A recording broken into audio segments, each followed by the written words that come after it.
Dear friends, JEE mains 2023 का 25 जनवरी का morning shift का एक सवाल है। ये सवाल एक तरह से टफेस्ट क्वेश्चन में आएगा और ये सवाल में जो भी कॉन्सेप्ट्स लगेंगे वो आपको बहुत इंपॉर्टेंट कॉन्सेप्ट्स है जेई एडवांस के लिए। तो क्वेश्चन आपके सामने में है, the minimum value of the function f x equal to 0 to 2 e power mod of x minus t whole mod dt। इसका मिनिमम वैल्यू बताना है और चार ऑप्शन दिए हुए हैं। तो सबसे पहले ये जो फंक्शन है बच्चों, ये फंक्शन को पहले ध्यान से देखिए।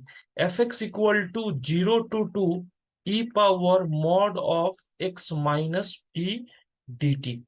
यहाँ पर मैं मॉड को ब्रेक करने के लिए अगर ये टी के जगह पर कोई नंबर रहता तो आप इजिली ब्रेक कर सकते थे, ठीक है ना। और इस क्वेश्चन में फंक्शन में ये जो इंटीग्रेशन है, इसमें वेरिएबल क्या है, टी है। और ओवरऑल फंक्शन में ये जो अब इसको इंटीग्रेट करेंगे तो एक्स क्या रहेगा, कांस्टेंट रहेगा, क्योंकि आपको इंटीग्रेशन dt के रेस्पेक्ट में है।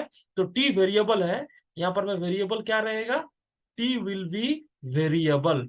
और ओवरऑल फंक्शन किसके टर्म्स में आएगा, एक्स के टर्म्स में आएगा। तो सबसे पहले क्या करो, ये लिमिट 0 से 2 चल रहा है, तो अपने लोगों के पास जो फंक्शन का ब्रेकिंग होगा वो कहां पर होगा, 0 और 2 पर। तो सबसे पहले ऐसा देखो, हम लोग अगर एक केस वन ले ले इस तरह से, case one, x less than equal to zero, sorry x नहीं, यहां पर मैं t less than equal, x less than equal to zero. तो अगर हम लोग ने एक्स को जीरो से छोटा ले लिया इस केस में, तो यहाँ पर में क्या होगा कि ये जो एक्स माइनस टी होगा, जैसे एक्स को जीरो से छोटा ले लिया तो एक्स क्या हो गया, नेगेटिव, एक्स नेगेटिव। और ये टी का रेंज है 0 से 2 के बीच में, तो -2 भी क्या हो जाएगा, नेगेटिव। यानी दो नेगेटिव को ऐड करेंगे तो ओवरऑल क्वांटिटी क्या होगा, लेस देन जीरो। यानी x less than equal to zero के केस में x minus t will be negative. तो जब एक्स माइनस टी नेगेटिव होगा तो एफ एक्स को लिख देंगे equal to 0 to 2 e power minus x minus t d t. और जब इसको इंटीग्रेट करेंगे ये ई पावर माइनस एक्स बाहर आ जाएगा, क्योंकि आपके पास बोला गया एक्स कांस्टेंट है। तो ई पावर माइनस एक्स को बाहर निकालेंगे और ई पावर टी का integration e power t e square minus e power 0 1, यानी एक्स लेस देन जीरो में आपको ये फंक्शन एक नंबर इक्वेशन आपको मिल गया। दूसरा केस हम लोग लेते हैं, केस टू ले लेंगे। इसको देखो, x greater than equal to two, अभी इसको समझो। X greater than equal to two, जब एक्स 2 से बड़ा होगा तो ये क्वांटिटी 2 से बड़ा है, और टी आपका, टी का लिमिट क्या है, 0 से 2। तो ये जो एक्स माइनस टी होगा इस केस में, एक्स माइनस टी ये क्या होगा, पॉजिटिव हो जाएगा।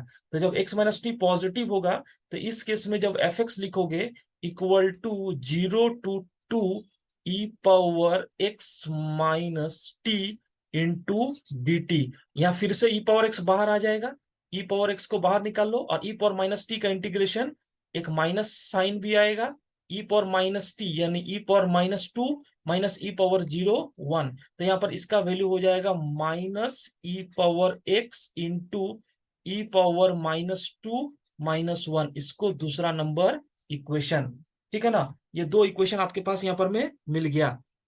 इसी तरह से हमारे पास में तीसरा केस ले लेते हैं। तीसरा केस हमारे पास में हो जाएगा केस थ्री, एक्स का वैल्यू किसके बीच में, 0 से लेके 2 के बीच में।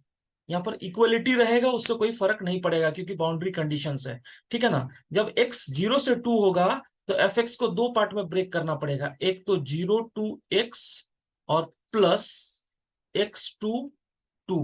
अब 0 से x में आप लिखोगे e power x minus t d t, क्योंकि 0 से 2 में क्या होगा, आपके पास में x minus t will be positive, और x से 2 के बीच में e power minus of x minus t d t. इस तरह से ये तीसरा पार्ट में ब्रेक होगा। और जब तीसरा पार्ट को ब्रेक करेंगे तो यहाँ पर फिर से इसको इंटीग्रेट करेंगे, तो यहाँ पर ई पावर एक्स बाहर आ जाएगा और माइनस कॉमन निकाल के यहाँ पर में फिर से हो जाएगा ई power minus x minus e power 0 1, plus यहाँ पर ई पावर माइनस एक्स बाहर निकालेंगे और ई पावर टी यानी ई square minus e power x. और जब इसको हम लोग सॉल्व करेंगे तो ये कितना होगा, इन दोनों को मल्टीप्लाई करके -1, इसको मल्टीप्लाई करके -1, यानी -1 -1 कितना हो गया, -2, और यहाँ पर मैं ये -1 इंटू दिस, यानी ई power x plus e power -x+2 और -2। तो 3 पार्ट में फंक्शन आपको मिल गया। अब इसमें ध्यान से देखो, ये वाला जो फंक्शन है, अब इन तीनों का मिनिमम वैल्यू चाहिए। तो जो फर्स्ट पार्ट है x 0, इसमें ई पावर -x है, और ये वाला टर्म क्या है, कांस्टेंट है। ये वाला टर्म कांस्टेंट, और ई पावर -x कैसा फंक्शन होता है, डिक्रीजिंग फंक्शन होगा। इसी तरह से यहां पर मैं x 2 में क्या है, ई पावर एक्स है। ई पावर एक्स कैसा फंक्शन है, इंक्रीजिंग फंक्शन होगा। और तीसरा पार्ट में फंक्शन आपको है ई power x plus e power -x+2 -2। तो इस केस में क्या होगा, अगर तीनों पॉइंट पर कंटिन्यूअस भी है, x=0 और x=2 पर कंटिन्यूअस भी है, तो इसका अगर ग्राफ बनाने का कोशिश करेंगे, ठीक है ना, इसका अगर ग्राफ बनाएंगे हम लोग फंक्शन का, इस तरह से कुछ भी ग्राफ होगा, तो x 0 में डिक्रीजिंग इस तरह से, और x 2 में क्या होगा, इस तरह से इंक्रीजिंग। यानी 0 और 2 में एक तरफ डिक्रीजिंग हुआ, इधर में डिक्रीजिंग हुआ, अभी आपको बताया फर्स्ट केस में, और इधर में इंक्रीजिंग। और तीसरे पार्ट में कंटिन्यूअस भी है, तो कुछ इस तरह का कुछ आएगा, कुछ इस तरह का कुछ आ जाएगा यहाँ पर में, ठीक है ना। अब क्या आएगा वो हमें चेक करना है। तो तीसरे पार्ट में आप देखोगे, तीसरे पार्ट में अगर इसमें एम जीएम लगाते हैं, एम और >GM। एम जीएम क्यों लगाएंगे, क्योंकि एक फैक्टर ई पावर एक्स है और एक फैक्टर -e⁻x है, तो इन दोनों पर एम जीएम लगाओ। तो अगर हम लोग ऐसा लिख दे, e power x plus e power -x+2 divide by 2 > इन दोनों का प्रोडक्ट, इन दोनों का प्रोडक्ट करेंगे तो e power x minus e power x cancel, यहाँ ई स्क्वायर बच जाएगा। तो e power x plus e power -x+2 > 2e।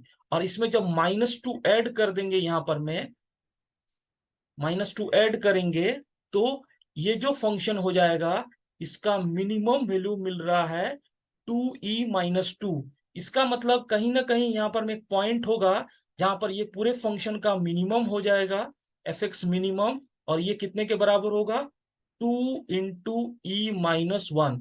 और ये पॉइंट कौन सा हो जाएगा, ये कौन सा पॉइंट होता है जहां पर ये दोनों इक्वल होता है, यानी आप वो भी चेक कर सकते हैं, e power x equal to e power -x+2, ये दोनों इक्वल होगा तभी इक्वलिटी होल्ड होगा। तो यहां से आपको x कितना मिल जाएगा, 1। इसका मतलब बीच में कहीं पॉइंट होगा x=1, जहां पर फंक्शन का मिनिमम वैल्यू हो जाएगा 2e-2। और जो ऑप्शन भी आप देख सकते हैं यहाँ पर में, है ना, इस क्वेश्चन का जो ऑप्शन हो जाएगा, first option will be the correct answer.